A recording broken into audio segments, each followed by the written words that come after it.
Hi ചേച്ചി, congratulations. So ചേച്ചി ഇന്ന് ഒരു വലിയ വിജയത്തിൻ്റെ നിറവിലാണ് നിൽക്കുന്നത്. സോ ഈ അവസരത്തിൽ നമ്മുടെ ഇൻസ്റ്റിറ്റ്യൂട്ട് ഈ ഒരു വിജയത്തിന് എത്രത്തോളം സഹായകരമായി എന്നുള്ളത് നമ്മളുമായിട്ട് പങ്കുവയ്ക്കാമോ? നല്ല സപ്പോർട്ട് തന്നെയായിരുന്നു. സാറുമാരൊക്കെ നല്ല ക്ലാസ്സുകളൊക്കെ പ്രൊവൈഡ് ചെയ്തിട്ടുണ്ട്. പിന്നെ വീക്കിലി എക്സാമുകളൊക്കെ കണ്ടക്ട് ചെയ്തൊക്കെ വളരെ യൂസ്ഫുൾ ആയിരുന്നു. ഓരോ വിജയത്തിന് പിന്നിലും ഫാമിലി കൊടുക്കുന്ന സപ്പോർട്ട് എന്നൊക്കെ പറയുന്നത് ഭയങ്കര ഇമ്പോർട്ടൻ്റ് ആയിട്ടുള്ള ഒരു കാര്യമാണ്. സോ നമുക്ക് ചേച്ചിയോട് ആ വിശേഷങ്ങൾ കൂടുതൽ ചോദിച്ചറിയാം. ഫാമിലിയുടെ ഭാഗത്ത് നിന്ന് വളരെ നല്ല സപ്പോർട്ടായിരുന്നു കിട്ടിയിരുന്നത്. അച്ഛനും അമ്മയും നല്ല സപ്പോർട്ട് തന്നെയായിരുന്നു. പിന്നെ ഈ പഠനത്തിൻ്റെ ഇടയിൽ വെച്ചിട്ടായിരുന്നു കല്യാണം. അപ്പോൾ അവിടുന്ന് കല്യാണം കഴിച്ച വീട്ടിൽ നിന്ന് നല്ല സപ്പോർട്ടായിരുന്നു. ഒരുപാട് കഷ്ടപ്പെട്ടിട്ട് തന്നെയാണ് ഇവിടെ വരെ എത്തിയത്. കുറേ വർക്കൊഴിച്ച് പഠിച്ചിട്ടുണ്ട്. പിന്നെ ടഫായിട്ടുള്ള വിഷയങ്ങൾ ഡെയിലി ഫോളോ ചെയ്ത് പഠിച്ചു.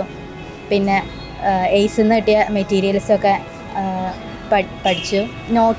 സാറുമാർ തന്ന നോട്ടുകളൊക്കെ വളരെ ഉപയോഗമായിരുന്നു. ഓഫ്ലൈൻ ക്ലാസ്സുകളിൽ നിന്നും ഓൺലൈൻ ക്ലാസ്സുകളിലേക്കുള്ള മാറ്റം നമ്മുടെ വിദ്യാർത്ഥികളെ ഒരുപാട് സങ്കടപ്പെടുത്തിയിട്ടുണ്ട്. സോ ആ ഒരു ഘട്ടത്തിൽ ചേച്ചി അതിനെ എങ്ങനെയാണ് അതിജീവിച്ചത്? ഞങ്ങൾക്ക് ക്ലാസ് കൊറോണ സമയത്ത് ഓൺലൈൻ ക്ലാസ്സുകളൊക്കെ ആയിരുന്നു പ്രൊവൈഡ് ചെയ്തിരുന്നത്. പക്ഷെ നല്ല ഉപകാരപ്രദമായിട്ടുണ്ട് കേട്ടോ. അതിന് ഒരുപാട് നോട്ടും കാര്യങ്ങളൊക്കെ എഴുതിയെടുത്തു. അങ്ങനെ ഫോളോ ചെയ്ത് പഠിച്ചു. നമ്മളിപ്പോൾ ഒരു കാര്യം നേടിയെടുക്കണം എന്നുണ്ടെങ്കിൽ നമ്മൾ അതിന് വേണ്ടിയിട്ട് സ്ട്രഗിൾ ചെയ്യുന്നത് വേണം. ഒരു പ്രാവശ്യം പരാജയപ്പെട്ടാലും നമുക്ക് അത് വീണ്ടും നേടിയെടുക്കുന്ന വരെ അത് പരിശ്രമിച്ചുകൊണ്ടിരിക്കുക തന്നെ വേണം. സിലബസ് ബേസ് ചെയ്തിട്ട് ഫോളോ ചെയ്യുന്നതാണ് ഏറ്റവും ബെറ്റർ. ടഫ് സബ്ജക്റ്റുകളൊക്കെ ഉണ്ടെങ്കിൽ ഡെയിലി ഫോളോ ചെയ്യുന്നതായിരിക്കും നല്ലത്. താങ്ക് യു ചേച്ചി. ഈ ഒരു ചുരുങ്ങിയ സമയത്തിനുള്ളിൽ ചേച്ചിയുടെ വിശേഷങ്ങളാണ് നമ്മളുമായിട്ട് ഷെയർ ചെയ്തിട്ടുള്ളത്.